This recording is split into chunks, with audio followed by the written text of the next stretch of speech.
What's up everyone, Brandon with GrizzlyWorks RC. In this video I'm going to be going through rebuilding the transmission on the Furitek FX-118. I had to take it apart because it was making a bunch of noise and I had a feeling there wasn't going to be any grease in there. And knowing that it's all metal gears, you really want grease on those metal gears so you don't tear them apart. However, opened it up, there was grease in it. But the grease was super thin, almost like a liquid once it was on the gears themselves. And once I got it on my hands, it felt like almost like water. So I wanted to get all that out of there and get a proper grease inside there. Took it all apart, realized there were a lot more gears in there than what you'd typically find on some of these micro transmissions or microcrawler transmissions. So figured it would probably be a good idea to run through reassembling it, just because there's a lot of parts that need to go back in a particular order. So I'll go ahead and jump into the video, which was recorded as part of another one, but it was going to make the video way too long, so decided to split it up. Like I said, I've already cleaned it all off because the grease that was in here was pretty nasty. It was more of a liquid lubricant than a grease. So we're going to go ahead and throw some of this. Actually, I might go ahead and do the Vanquish grease in there since I only have a little bit of that left. That's going to be enough to do the transmission. But inside the transmission is also all bushings, no bearings in there. So that's what the brass parts are in there. So I am going to go ahead and order up a bearing kit for this truck. With bushings, you get a lot of play in them. They don't perform as well if you're doing a little bit higher speed stuff. For low speed, they're fine. I mean, most of this is going to be low speed stuff, but with bearings, you get a little bit tighter tolerances, so you don't have as much play in like the different shaft pieces and everything, as well as on the axles. You'll get a tighter feeling on everything. Everything will feel better put together. The one exception to that is there is a bearing on the motor already. So in here, it's kind of hard to see. In there is actually a bearing instead of a bushing. So that one does have a bearing already, but the rest of them I'm going to get changed out for bearings instead of bushings. I just have to look into sizes as well as maybe even just a kit. I think Fair RC, I saw a bearing kit for the axles and a bearing kit for the transmission. If that's the case, I'll just order those up because it's going to be easier than piecing one together. But yeah, so I'll switch all those out to bearings, which will make everything feel a little nicer. So I'll go ahead to get to putting this back together.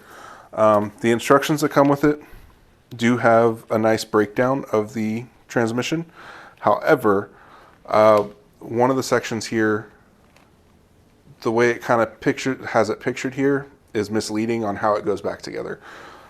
Specifically, this gear right here actually goes on the other side of this plate, so of this case right here. So it actually goes into this part, and then this can go on.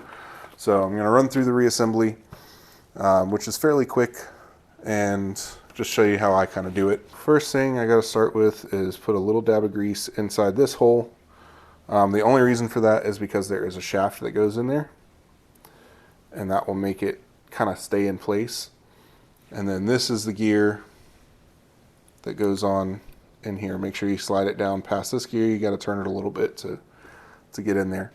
I'm going to throw a little bit of grease in here on both sides of these gears, and I'm going to squeeze a little bit down into here so that it has some extra.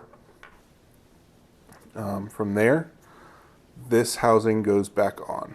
Once that's on, these longer screws that come out of the transmission are the ones that go into this part of the case. Just like most of the other screws on here, it's a 1.5 millimeter Allen.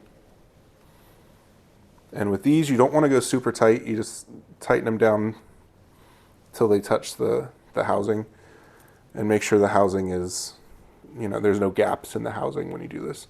But with these being plastic, it's very easy to over tighten them, which you don't necessarily want to do. So there's two screws on this side, and then if you flip it over, there are actually two screws on the opposite side as well. And all four of those screws are the same size, same length. And again, you can't really stress this enough. You don't want to over tighten these because you can get binding and have binding issues when you do this. if you go too tight on them. So you have one of your shafts there. There's this sleeve that goes on there. So the way these go on, grab one of them, put it into this lower, and then there's these 4 gears right here. They're all the same size. One side is keyed and one side is flat. The keyed side is the side that goes onto those pins. It drops all the way down onto that pin so that you can get the second pin in this top piece, which is going to be hard to show on camera, but right there.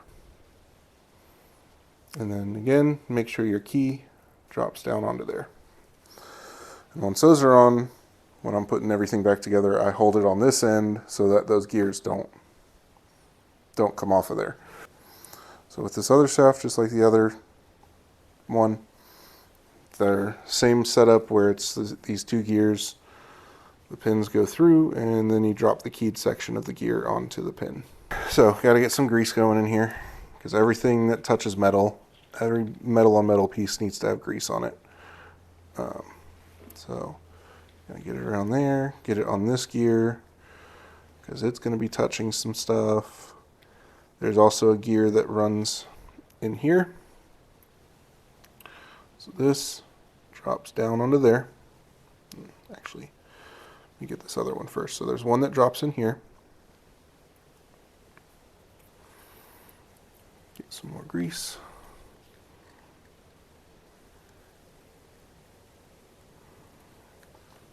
And then this gear drops down onto this part. I'm going to get some more grease in there.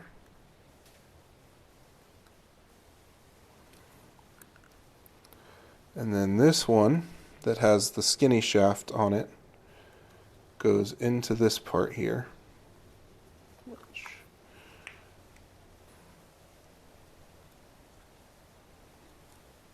And just kind of turn it, make sure you get it into place there. So you can see there is a little bit of play in these. But once everything's all together, you really won't have that. So, and then this one that has the little sleeve on it goes down into here, and just kind of wiggle it back and forth so that the gears drop down and mesh together. And then you want to make sure that you get grease on all of these gears. For one, it'll help it be a little bit quieter, and 2, it'll help save them from wearing out too fast. I'm not sure of the quality of these gears, but they seem like they're decent. Once you have all that done, you can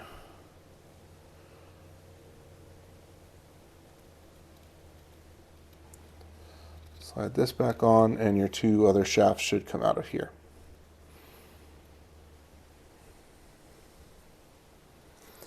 Then you have these smaller screws that go into here, and there are 4 of those, or sorry, 3 of those that go in here. And again, just like the other half of the transmission, make sure you don't tighten it down too much so that you don't get any binding. Just testing this, I'm just running the motor around this way, and everything seems to be moving pretty smooth in there. If you check all of your gaps, make sure nothing's make sure nothing looks like there's a big gap in the housings, and that all looks good. And then I'll just throw that back in and get the drive shafts back on, and that part will be done.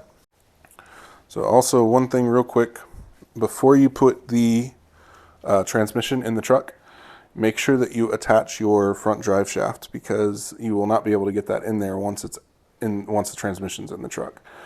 So to attach it, there's only one way it goes in.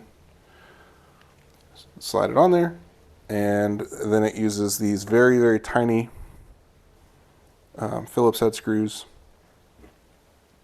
that go in there. I unfortunately don't have any Allen head screws that are small enough to go in there, so I'll just continue to use these. I might at some point upgrade these drive shafts anyway, but that'll be for a later video if it happens. Another thing to note on this is on the back side of the transmission, there are actually 2 output shafts, and you want to use the one that is, if you're looking at it with the back of the truck down, you want to use the one that's on the left side. If you do it on the right side, your axle will be spinning the wrong way. So your rear axle and front axle will be spinning in opposing directions. So the truck's not going to go anywhere if you do that. So use the one that's on the left side so that it spins the correct way. So as you can see, not super difficult to do, just has a couple of things that have to go in a particular order. And it made a huge difference with the way this runs. It feels smoother, it's much quieter, and overall it was a good thing to do. And I highly recommend putting some decent grease inside those transmissions. I do have a bearing kit coming at this point, and when I get that kit, I'll run through the whole teardown and rebuild with installing the bearings in there. I think that'll make a huge difference in this transmission as well. Those bushings aren't doing any favors to this transmission. There's a lot of movement and it's a little sloppy in there.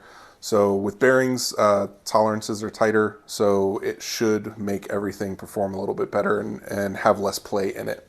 Overall, awesome thing to do. Made a huge noticeable difference right away, especially in the noise that this thing makes. It was super loud before. I'd say it probably cut half the noise out of this truck, which is a very good thing.